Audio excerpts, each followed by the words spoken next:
మా ప్రభువైన యేసుక్రీస్తు నామమున అందరికీ శుభవందనాలండి. ఈరోజు దేవుని వాగ్దానము రెండవ కొరింథీయుల పత్రిక 6వ అధ్యాయము 16వ వచనము. దేవుని ఆలయమునకు విగ్రహములతో ఏమి పొందిక మనము జీవం గల దేవుని ఆలయమై ఉన్నాము. అందుకు దేవుడిలాగా సెలవిచ్చున్నాడు. నేను వారిలో నివసించి సంచరింతును.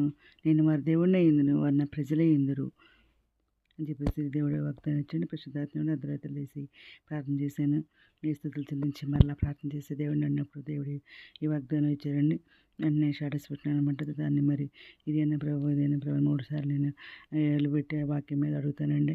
ఆ వేళ వాక్యం చూపించి అదే అదే అని చెప్తారు. అప్పుడే నేను మరి స్టేటస్ పెట్టుకుంటాను వెంటనే. తర్వాత మరి అలా నాకు యూట్యూబ్లో పెడతాను అనమాట. ఆ విధంగా దేవుడు ఇక్కడ ఏమంటున్నారండి మనల్ని, నేను వారితో సంచరిస్తానంటున్నారు. నేను వారి దేవుడై ఉన్నా అంటున్నారు. వారు నా ప్రజలై ఉన్నారంటున్నారు.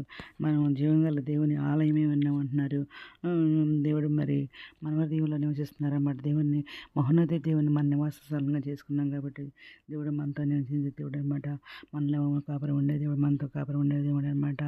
మనలో ఉన్నవాడు లోకంలో ఉన్న కంటే గొప్పవాడు కనుక మనం వారిని జయించి ఉన్నామని అంటున్నారు. కావున మనం మరి వారి మధ్య నుండి బయలువెడలి ప్రత్యేకంగా ఉండమంటున్నారు అన్నమాట. లోకస్తులతో మరి సాంగత్యం చేయకుండా మరి వారి మధ్య వేరుపడి మరి ప్రత్యేకంగా ఉండమంటున్నారు అన్నమాట. అపవిత్రమైన దాన్ని ముట్టకూడదు ప్రభువు చెప్పుచున్నారన్నమాట. మరియు నేను మిమ్మల్ని చేర్చుకుందును అంటున్నారు. మీకు తండ్రి ఎందును, మీరు నా కుమారులు కుమార్తెలై ఉందరని మరి సర్వశక్తి గల ప్రభువు చెప్పుచున్నాడు అనమాట. ఈ లోక విషయంలో దరిద్రులైన వారిని విశ్వాసమందు భాగ్యవంతులుగాను, తన్ను ప్రేమించవని తాను వాగ్దానం చేసిన రాజ్యమునకు వారసులుగాను ఉండటకు దేవుడు మరి ఏర్పరచుకున్నారు అనమాట. మనందరినీ మరి దేవుడు ఏర్పరచుకున్నారు కాబట్టి మనం దేవుని రక్తంలో కడగబడ్డామన్నమాట. ఆ రక్తంలో కడగబడిన అందరూ కూడా ఆయన పిలుచుకున్నారనమాట. అవునండి అండి. 40 రోజుని మరి ఇంద్రా ఇంద్రా ఇంద్రా ఇంద్రా అని 3 సార్లు పేరు పెట్టి పిలిచి నీ భయపడకు, నీ దేవుడే ఉన్నాను, నీ తోడై ఉన్నా అని చెప్పేసి దేవుడు మరి స్వరం ద్వారా మాట్లాడారండి. ఆకాశం పెద్ద పెద్ద అక్షరాలు రాసి చూపించారు. నా పేరేమో సరంధర మాడారనమాట. నా పేరు పెట్టి పిలిచారనమాట. దేవుడు అంత గొప్ప దేవుడు దేవుడు అనమాట.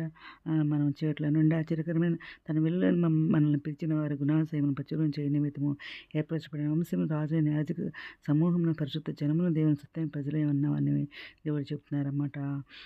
ప్రభు యొక్క మరి ఆత్మ ఎక్కడ ఉండదు అక్కడ ఆ స్వతంత్రం ఉంటుందన్నమాట. ఆయన మనలో ఉన్నారు కాబట్టి, మనల్ని చూస్తున్నారు కాబట్టి, మనల్ని అంధకార సంబంధమైన అధికారుల నుండి విడుదల చేసి తాను ప్రేమించి తన కుమారుని రాజనివాసులుగా చేసుకుని ఉన్నారని అంటున్నారన్నమాట.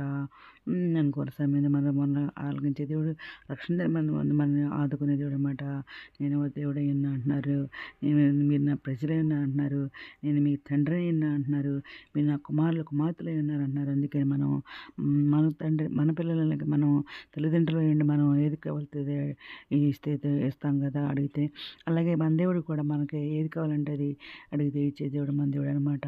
ఆరోగ్యం కావాలంటే ఆరోగ్యం ఇచ్చే దేవుడు, ఐశ్వర్యం కావాలంటే ఐశ్వర్యం ఇచ్చే దేవుడు, ఘనత పేరు ప్రఖ్యాతులు ఏది కావాలన్నా ఇచ్చే దేవుడు మన దేవుడు అనమాట. సమస్తం ఆయనలోనే ఉన్నామన్నమాట. ప్రతి జ్ఞాన సర్వసంపదలు ఆయన గుప్తమై ఉన్నవన్నమాట. నన్ను బలపరచు అనేది సమస్య చేయగలను అంటున్నారు అనమాట. క్రీస్తు నందు హొరలాక విషయంలో ఆకర్షణ సంబంధమైన ప్రతి ఆశీర్వాదం మీకు అనుగ్రహిస్తానంటున్నారు. బుద్ధి సర్వసంపద మీకు గుప్తమై అంటున్నారు. నేను ఏర్పరచుకున్న ఇశ్రాయేలు నీకు పేరు పెట్టి నిన్ను పిలిచి నేను నన్ను నెరకున్నప్పుడు నీ బిరుదులు ఇచ్చా అంటున్నారు. అవునండి, దేవుడు నన్ను పేరు పెట్టి పిలిచారన్నమాట. ఇంద్ర అని. ఇంకా మరి నిన్ను పేరు పెట్టి పిలిచిన నా సొత్తు అని చెప్పేసి కూడా 100వ రోజున మరి మాట్లాడారు. మోచించండి, భయపడతావు ఎందుకన్నారు. ఈ విధంగా మరి నీ సంతానం ఇసుకలు స్థారమలద్దు అన్నారు. నీ గర్భం తండ్రి అయిన వాళ్ళు విస్తరిస్తుంది అంటున్నారు. వారి నామం నా సన్నిధి నుండి కొడుకుపడదు మరుగుపడదు అంటున్నారన్నమాట. ప్రభు నమ్మదగిన మాట అనమాట. ఆయన వాగ్దానం చేసిన దాన్ని నెరవేర్చి దేవుడు ఆయన మనల్ని స్థిరపరిచి దుష్టతను కాపాడుతానంటున్నారన్నమాట. సమాధానకర్త ప్రభువు మరి తానే వెళ్ళినప్పుడు మనకు ప్రతి విధం చేతను సమాధానాన్ని దించి దేవుడు మన దేవుడు అనమాట. నేను నిన్న ఒకటే రీతిగా ఉన్నానని చెప్తా అంటున్నారు. శ్రేష్టమైన ప్రతి ఈవి సంపూర్ణమైన ప్రతి వరమును ప్రసంబంధమైన దోచడమైన తండ్రి ఎదురు నుండి వస్తాయని అంటున్నారు. దేవుడు అనమాట మన దేవుడు. ప్రభుత్వాలు ఎప్పుడు నీతి మంత్రం మీద ఉంటాయి. ఆయన చెవులు ఎప్పుడు ప్రార్థన వైపు తిరిగి ఉంటాయి అనమాట. ప్రధాన కాబట్టి ప్రత్యక్ష మనం వాడవారికి మహిమ కిరీటం ఇస్తానంటున్నారు. ఆయన మన ముందు నడిచేవాడు యెహోవా మనకు తోడై ఉంటా అంటున్నారు. మన ముందు మనుషుడు ఇస్రాయేల్ దేవుడే మరి మీ సైన్యం వెనకటి కావాలి కానీ అంటున్నారన్నమాట. దేవుని చిత్తం జరిగించి నిరంతరం నిలుస్తారని చెప్పేసి ఇది మాట్లాడుతున్నారు. ఇది మరి మన క్షేమం నది వలె ఉంటుంది, మన నీతి సముద్ర తరంగం వల్లే ఉంటుందని అంటున్నారన్నమాట. ఇంకా నీకు దొక్కుతాం సమాప్తంలో అంటున్నారు. ఇక్కడ ప్రతి భాషను చూసివేస్తా అన్నారు.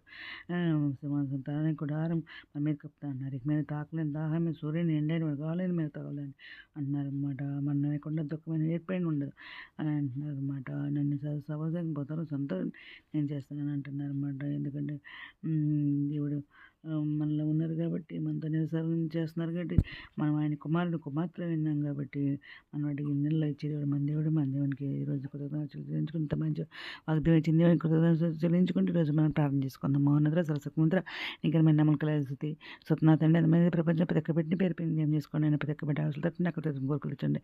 చండి బిడ్డలు మంచి జరిగింది దేశాలు దేవుని నిరుద్యోగులకు ఉద్యోగాలు తెచ్చండి. ఆదివాసుల వారికి ఆర్థిక సహాయం తెచ్చండి. అనారోగ్యం స్వస్థ నివేదనతో కూడా దర్శనం లేవతండి. రక్షణ నిర్మాణాలకు రక్షణ తెచ్చండి. మీరు త్వరగా నిర్మించండి. మీ అందరి సిద్ధపంట చెప్పండి. ఎత్త ప్రోగ్రాంలో భాగంగా దయచేయమని మా ప్రభు పేరు నేసుక్రీస్తు ప్రసిద్ధమైన నామన అడిగి వేడుకుంటూ ప్రార్థిస్తున్నాం తండ్రి. ఆమె ప్రభు సేవలో మీ సహోదరి. God bless you all.